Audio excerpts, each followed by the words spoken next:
All right, so today we are going to jump into section 5.7. We'll be looking at special factoring.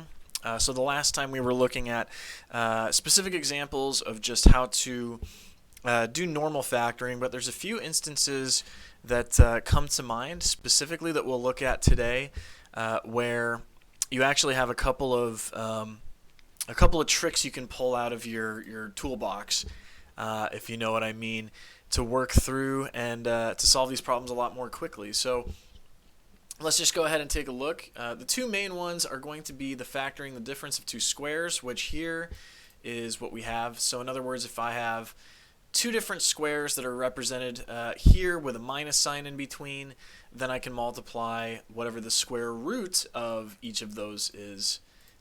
So one minus the other, and then one plus the other. So in other words, for example, if I have x squared minus 16, x squared and 16 are both perfect squares, meaning that something times itself equals that number. So for the x squared, it would be x times x, and for 16, it would be 4 times 4. So when you have something like this and there's no middle term in between, it's just these two guys right here, two perfect squares, then what you notice is that the difference between those would be x minus 4, well, the multiplication, I should say.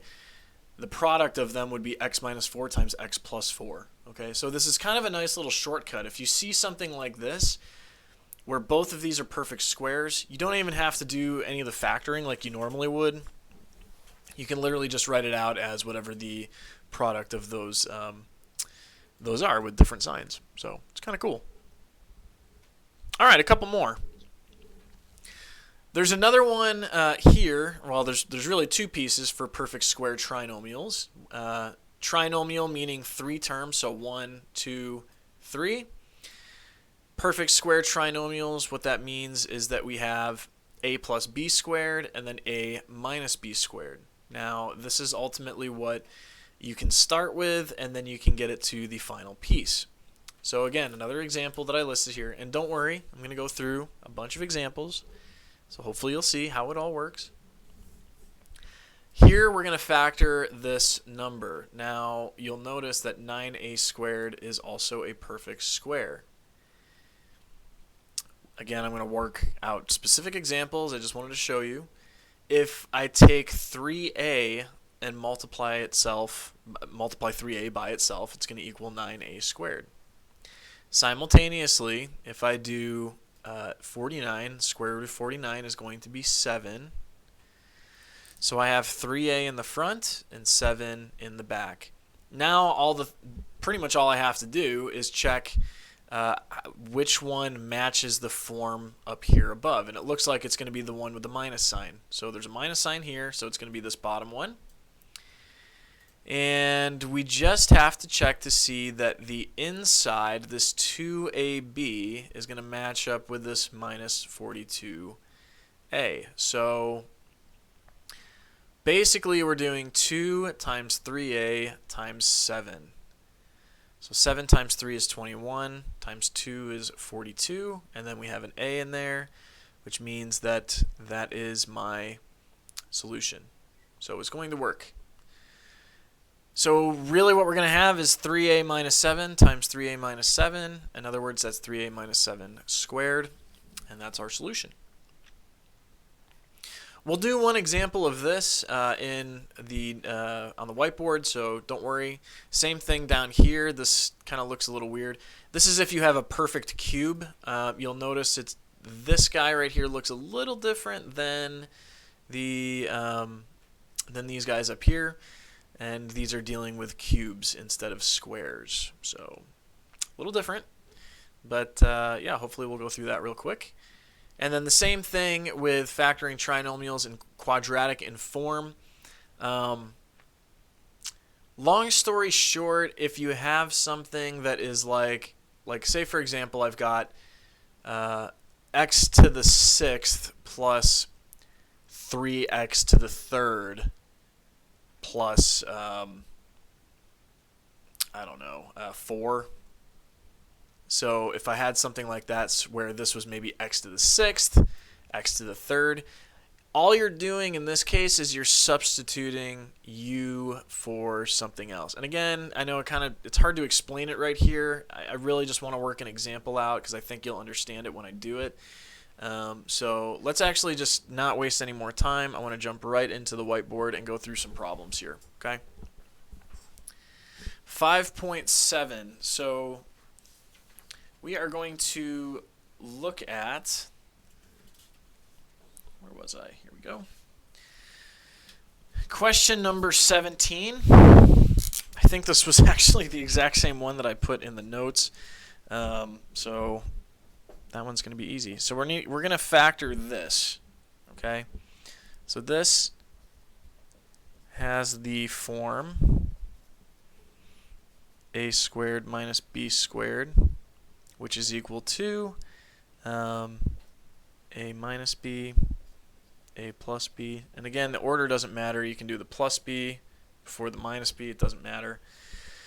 So in this case, usually what I like doing is kind of matching it up. So a squared is equal to x squared. You can see this is kind of like a puzzle. B squared is equal to 16. Okay? And now you can actually go ahead and solve this by taking square roots. So kind of like what we do with multiplying, dividing, adding, and subtracting. You can actually take square roots of both sides as well. So if I take the square root of a squared, the square root of x squared, it's going to be produce a, and then this is going to produce x. So a is equal to x, b is equal to square root of 16. Now normally when you take the square root of something, we look at plus and minus square roots. We're only going to look at the positive here, so you don't need to worry about the minus 4. Okay, so now I have my a and my b. Again, I'm kind of doing this the long way. I mean, I'm sure you're probably like, dude, it's like x plus 4, x minus 4, right? I just want to write it out so for those of you who are more visual, so you can see specifically how it works. So now I've got this, and what I'm going to do is then just match this side up with these variables here. So in other words, x squared minus 16 is equal to a, which is x, minus b, which is 4, and then a, which is x, and then b, which is positive 4. Okay. So again, like I said, if you can spot it right off the bat as, okay, this is going to be a perfect square, so let's just multiply. Feel free, that's fine. These are intended to make it a little bit easier for you. All right, so that was 17. Let's go. I don't want to make this video like I did the last one because it was insanely long, and I hate making super long videos because people just have a tendency of tuning out. So I'd rather go through it fast and force you to slow the videos down than for me to go through it slow and you just tuning out. So, you know, plus 4. Okay, so now this has the form. I'm going to do a little side work here. Has the form of, okay, so there's a plus. There's a plus. It's going to be a squared plus 2ab plus b squared, which is going to equal the a plus b squared. Okay? So now we need to figure out what a and b are. So to do that, we do the exact same thing we did on the last one. So a squared is equal to 49x squared. B squared is equal to 4. Okay, you can see I'm matching this right here with this, and then this guy right here with this. Okay, so it's kind of like a match game. So now I'm doing the square root again. I'm going to get this to a. I do the square root of 49. 49 is a perfect square. It's going to be 7. The square root of x squared is just x. One way to check it, if you're not confident, is to multiply this times itself. 7x times 7x is going to be 49x squared. So therefore, you know that this is correct. B is going to equal the square root of 4, which is 2.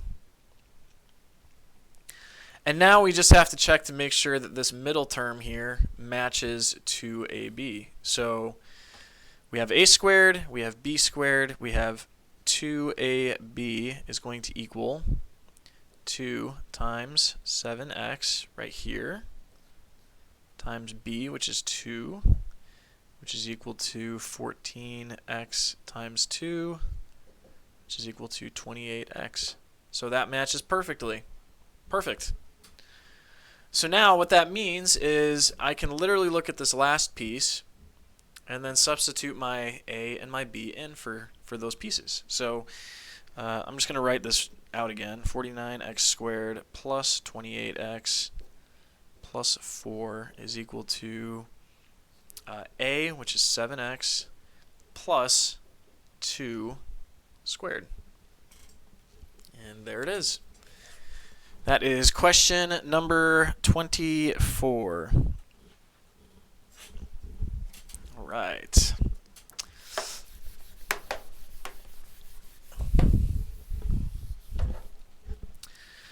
Question number 30.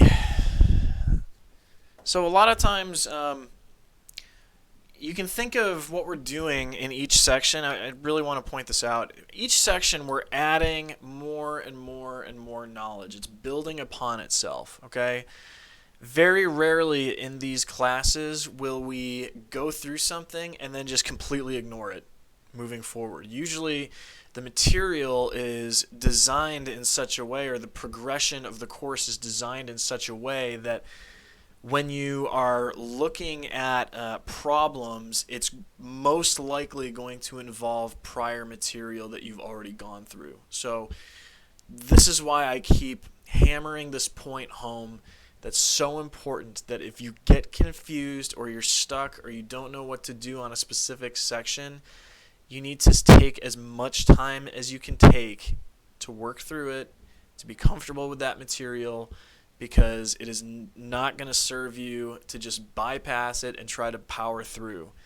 You will continue to get stuck on content if you don't master it when you start going through it right off the bat. Okay, super important. And again, I don't want to sound like I'm hammering that home or beating a dead horse, because I'm really trying not to, but it is incredibly important for you to work on that stuff. Okay. Take advantage of class time, ask questions, and you should be good. Okay, so now this looks like there's only 2 terms, so we're probably going to be looking at the difference of 2 squares. Let me go back to the notes here, which is going to be this guy. All right, so that's probably what we're looking at. So in this case, this is something that I really find annoying about these textbooks, is they use A's and B's when the formulas that they're using are also A's and B's. So I want to actually do something really quick here. I'm going to make a substitution. I'm literally just going to change. The problem is going to be exactly the same. I just want to make it x's and y's. Okay? Oop, this is y squared. So basically, A is x and B is y. Let's just pretend that. Okay? So again, we've got a squared minus b squared. You know my habit of writing out the formulas every single time because I want you to get comfortable with it. So in this case, a is equal to, again, we're going to switch it back at the very end, but we're going to use this one just to get us to that point. So a squared is equal to 49x squared, and b squared is equal to 16y squared. So now we do the square root.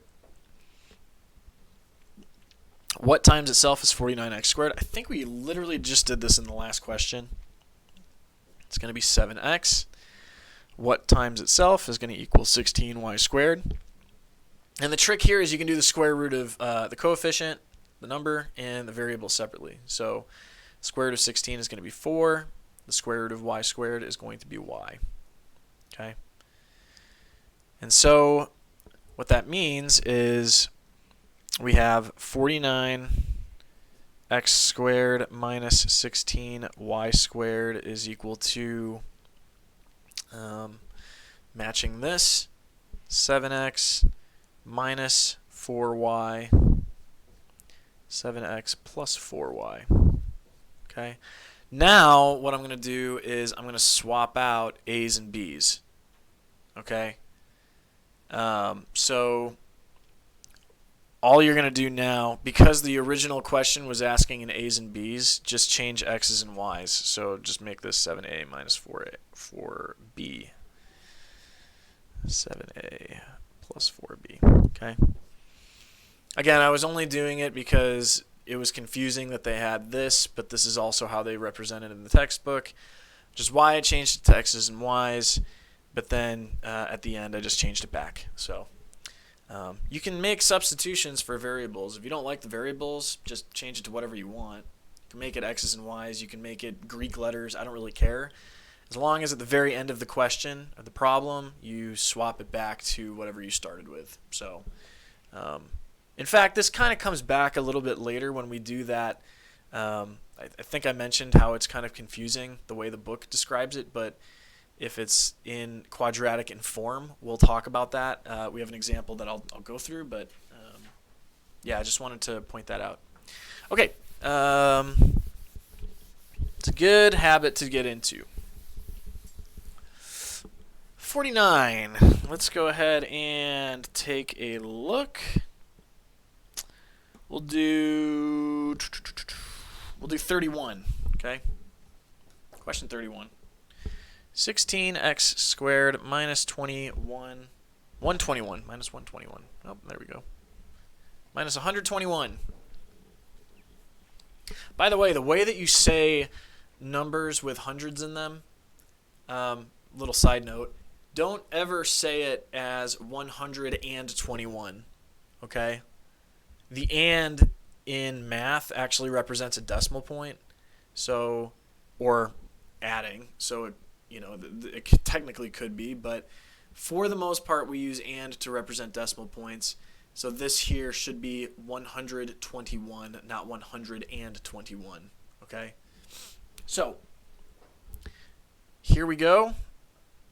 This is of the form a squared plus b, minus. You can't have an a squared plus b squared. It has to be a squared minus. What the heck? I'm having difficulty. All right, so this is going to be a minus b, a plus b. Okay. So a squared is going to equal 16x squared. B squared is going to equal 121. And so again, we take the square root of both sides. 4 is going to be 4 to the 16, and we have x here. B is going to be what times itself equals 121? I believe this is 11.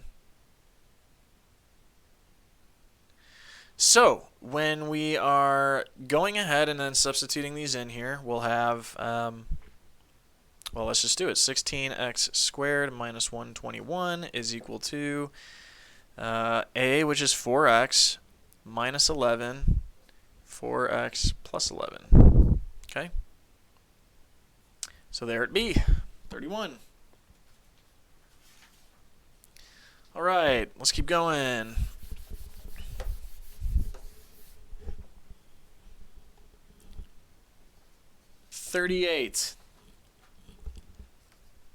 B squared plus 7b plus 14 is going to be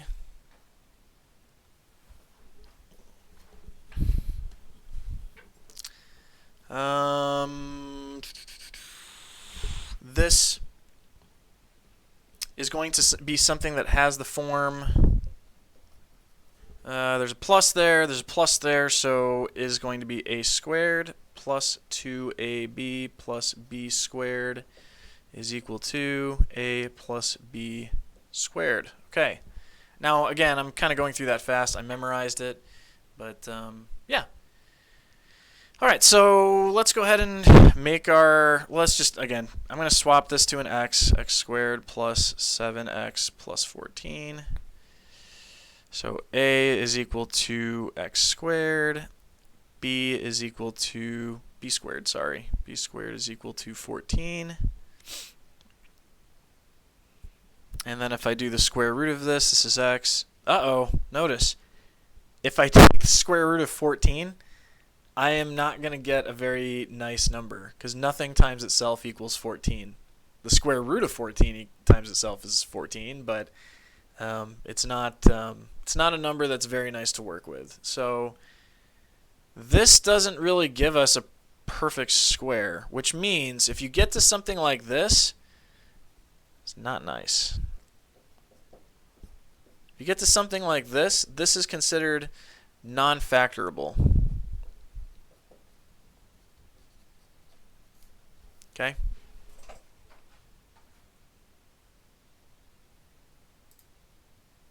All right. So let's go ahead and jump into question, well, that was 38, yeah.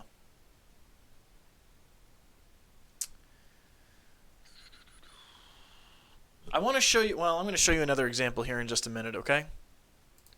Okay, so that other part is going to be, let's just go ahead and I want to show you like another example of something that you'll run across that looks like it works, but it actually won't. So for example, let's just have, and I'm kind of shooting from the hip on this one, so I don't have a specific number. There might be one in the book that's exactly the same. Or your homework assignment, hint, hint. I think I might have pulled this from the homework assignment.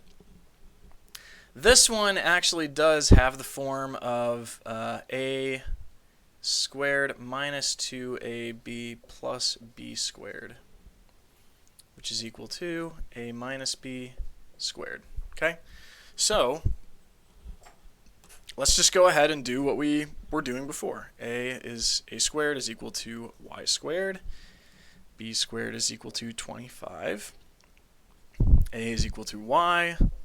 B is equal to 5, right? We take the square root of 25, we get 5. Square root of y squared, we get y.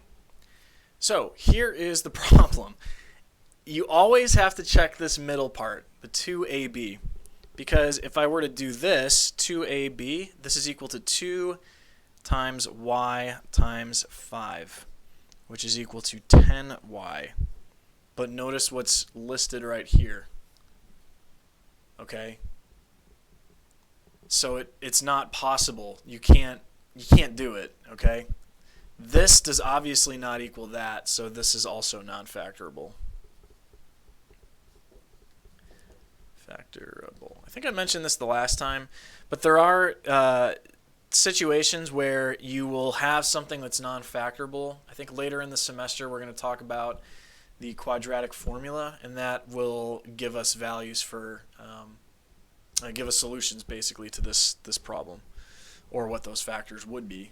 But for now, we're just going to mark it as non-factorable. So if you have one of those where it's like perfect squares and you have that middle term, you always have to check that middle term to make sure they actually match up. Otherwise, you will come into some problems. Okay, let's do question number 50. 16x cubed y to the fourth minus 36 xy to the fourth.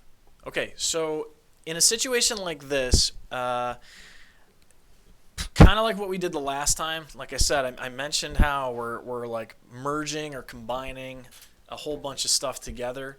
The last time we talked about trying to factor things right out right off the bat. And we can actually do that. So if we look at 16 and 36, 16 doesn't go into 36 because 16 times 2 is 32. What about 8? 8 goes into 16. 8 plus 8 equals 16, plus 8 equals 24, plus 8 equals 32, so it's not that. Can't be 8. What about 4? So what I'm kind of doing is I'm breaking it down by 2's. you can kind of see how my thought process here. I start with 16, then I'll cut it in half. We'll go to 8, then I'll cut it in half again. We'll go to 4. So let's try 4. 4 goes into 16. 4 goes into 36 also 9 times. Okay? You're probably wondering, dude, like, how the heck did you do that in your head? When I was in elementary school, we had this thing where if you got in trouble, you skipped recess and had to write out multiplication tables. And so let me just put it this way. I'm really good at multiplication tables. Okay, so yeah, I was kind of a naughty elementary school kid. All right, so in any case, we can actually factor out, it looks like a 4. Okay, we can pull a 4 out. We can pull, how many x's are here? 3. How many x's here? 1. So there's 1 x common between them. And then it looks like there's a y to the 4th listed here. And now we're going to multiply that times something. So 4 times x times y to the 4th times what is going to equal this. So let's just do the number first. 4 times 4 is going to equal 16. X times x squared is going to equal x to the 3. Y to the 4th times y to the 4th is equal to, or y to the 4th times 1 is equal to y to the 4th, so that's done. And now here we have 9 for the coefficient. The x, there's one of those there and one of those there, so we don't need that. And then there's y to the 4th. So that literally is it. We just have the coefficient, which is the constant now in this term. So now we can actually look at this, and this, notice, has the form a squared minus b squared. Okay? A minus b, a plus b. Okay? So a squared is going to equal 4x squared. B squared is equal to 9. A is equal to, in this case, 2x, because 2x times itself is going to be 4x squared. B is equal to 3. Okay? So now we just write this out. 4 times x y to the 4th, 4x squared minus 9 is equal to, this is going to be the first piece. Okay, we didn't do any work with that. And now we just have to match this up. So a is going to be 2x, b is going to be 3 minus 3, 2x plus 3. Okay, and that would be what our final answer is. All right, let's go ahead and move on. So some of these questions are now involving multiple steps. It's not just, here's the question, do the factor, but it's factor, then do more factoring, then maybe do some more factoring. And it might be multiple steps of factoring in these situations, okay? 66. Okay, so now what we're going to do is we're going to jump to a perfect cube. So 27a to the 3rd plus b to the 3rd. So let's go back to the notes here real quick. If you notice, down below I've got these guys listed right here. Okay, and again, we're just going to match everything up the way that we see it. So what I'm going to do is I'm actually going to flip. Again, this is just for my purposes because I hate that they mix the A's and the B's, so I'm just changing the A's and the B's to X's and Y's, and we're going to use the formula like we have in the question. So it looks like this is going to be a cubed plus b cubed is equal to a plus b, a squared minus ab, there's no 2 there, so be careful, plus b squared. Okay. So again, we're kind of looking at cube roots now, not square roots. So in this case, we've got a cubed, so we're matching this piece up here with this piece here, with those individual pieces. A cubed is equal to, well, in this case we change it to x, 27x cubed. B cubed is equal to y cubed. Okay. So now what we were doing last time is we were taking the square root. Now we're taking the cubed root. So in other words, something times itself again is going to equal a cube. So if we take the cube root of this is going to be a. The cube root of 27, you can actually do this in a device if you want, in your calculator. There is a way to do it. If you remember, well, actually, I don't know if I did or talked about this in the exponent section, but there's a little trick. If you take the square root of something, so this is a little side note here, okay? Take the square root of something, so I'll call it x. This is the same as x to the 1/2 power, so it's the exponent is a fraction. If I do like the cube root of x, this is the same as x to the 1/3. So the fraction in the exponent is literally just whatever the size root that you're taking of that piece. So if we are doing over here the cube root of 27 is going to be, again, you can do this in a device, and the reason why I wanted to show you this is because there is no clean way to do a cube root in a calculator. And so let me zoom in here. I want to show you the way that you can actually do it. So let's pop in here. Okay, right there.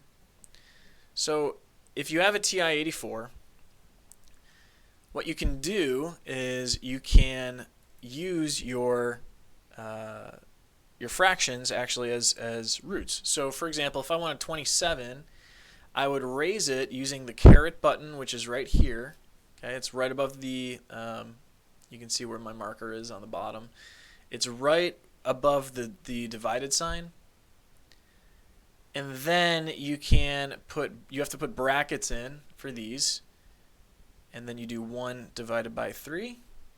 Close the bracket, hit enter, and it will give you your answer.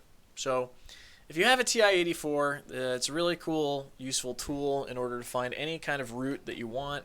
If it's square, not square, if it's something more complicated. All right, so now if we take the cube root of x cubed, it's going to be x. B is going to equal y because we take the cube root of both sides here, and we get rid of those exponents. So now we just match it up. So 27 x cubed plus y cubed is equal to a plus b. So 3x plus y times a squared, which is going to be, oh yeah, we have to do that little side, this is important. So a squared is going to be 3 times 3, which is 9, and then x squared, this is going to equal y squared. So 9x squared minus a times b plus b squared, which is y squared. Okay? So this is equal to, simplify, 3x plus y, 9x squared minus 3xy plus y squared. Okay? But we also need to change this back to a's and b's. So x is equal to a, y is equal to b. So 3a plus b times, I'm going to run out of space here, 9a squared minus 3ab plus, I'm out of space, plus b squared. Okay, there we go. Sorry, that's kind of ugly, but again, the reason why is because I'm going back to what my original variables were, so that's literally it. In fact, this kind of plays into the next question because we're doing what's called U substitution. So let me go ahead and do question number 86, and then we should be, I think, done with this section. Question 86. Okay. So y to the fourth minus 6y squared minus 16. Okay. So notice here we've got a trinomial, but the highest power is 4. You're like, how do I do that? There's a cool little trick, kind of what we were doing just the last question. I was substituting x's for a's, or a's, yeah, x's for a's and y's for b's. We actually can do the same thing here. Now, it's going to look a little different. What you're going to do is you're going to look at this middle term, just the variable part, okay? Now, the variable part here is going to be y squared. So, what I'm going to do is set u equal to y squared, okay? So what that means is that u squared is equal to y to the fourth, right? Because if I square both sides of this, I'm doubling the exponent here, but I'm also doubling it here. So if I'm doubling the exponent that's 2, it should be 4. So now all I'm going to do is I'm going to use these two pieces that I just found and make the substitution. So y to the fourth is going to be u squared minus 6. Y squared is equal to u. This is a u, in case you're curious. And then the 16 is just going to sit around. So this looks like it's in the form a squared minus 2ab plus b squared, which is equal to a minus b squared. Okay? So again, we're kind of matching up to see how it appears. So now we do the matching. So a squared is equal to u squared. B squared is equal to 16. Oh, wait a minute, hang on.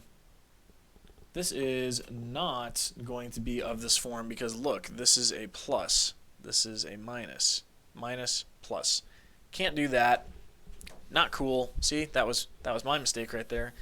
We are probably just going to have to do normal factoring on this one. Okay, so I'm going to show you, I'm going to use the method I did last time.